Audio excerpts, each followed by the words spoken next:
હવે અમે લોજપુર ધામથી નીકળ્યા છીએ, લગભગ બપોરના 4:30 જેવું થયું છે અને બધા અહીંયા સોડા પીવા બહાર ઊભા છે. મંદિરની બાજુમાં જ આ દુકાન છે. પછી અમે બધાએ સોડા પીધી. સોડા પીધા પછી અમે બેસી ગયા બસમાં અને અમારી સવારી જઈ રહી છે હવે મોજા હનુમાનજી મંદિર તરફ. બસમાં અમારી મોજ મસ્તી તો ચાલુ જ હોય અને સાથે લાગી ગઈ થોડી ભૂખ, એટલે અમે લોકોએ ખાધા પાસ્તા બનાવી આવ્યા હતા હિનાબેન, અને બહુ ટેસ્ટી પાસ્તા અને સાથે ખાધી કપકેક.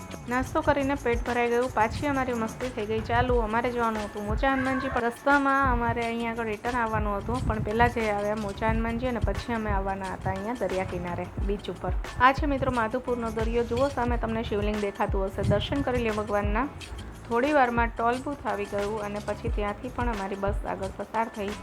મિત્રો ફૂલ વિડીયો જોવો હોય તો આ ચેનલ ઉપર વિડીયો ઓલરેડી અપલોડ થઈ ગયો છે, ત્યાં જઈને તમે ફૂલ વિડીયો જોઈ શકો છો. મિત્રો પૂરેપૂરી ડિટેલમાં વિડીયો બનાવ્યો છે, જોઈને જુઓ, તમને બહુ જ મજા આવશે જોવાની. મોજા હનુમાનજીના મંદિરનો વિડીયો પણ મેં શૂટ કર્યો છે અને બસ આના પછી જ અપલોડ કરવાની છું, તો તમે ત્યાં પણ એ વિડીયો જોઈ શકો છો.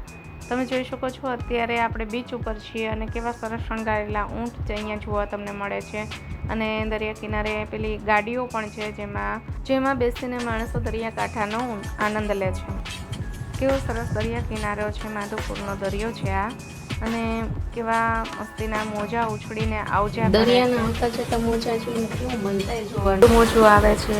કિનારા પર અથડાય છે અને ભીન બનીને પાછું ઓળી જાય છે. ફ્રેન્ડ્સ, હું કોઈ કવિ તો નથી, પણ આ દ્રશ્ય જોઈને આપોઆપ શબ્દ મોઢામાંથી નીકળી જાય છે.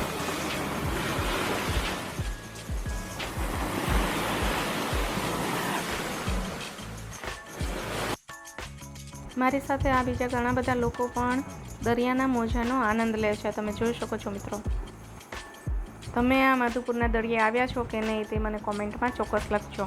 દરિયાકાંઠે બીચ ઉપર મજા કરવાની વસ્તુ જ અલગ હોય છે કંઈક. તમે જોઈ શકો છો કેટલા માણસો છે અહીંયા આગળ અને કેટલો આનંદ લે છે બધા. અમે લોકોએ અહીંયા આગળ કેટલા બધા ફોટા પણ પાડ્યા છે અને ઘણા બધા વિડીયો પણ બનાવ્યા છે.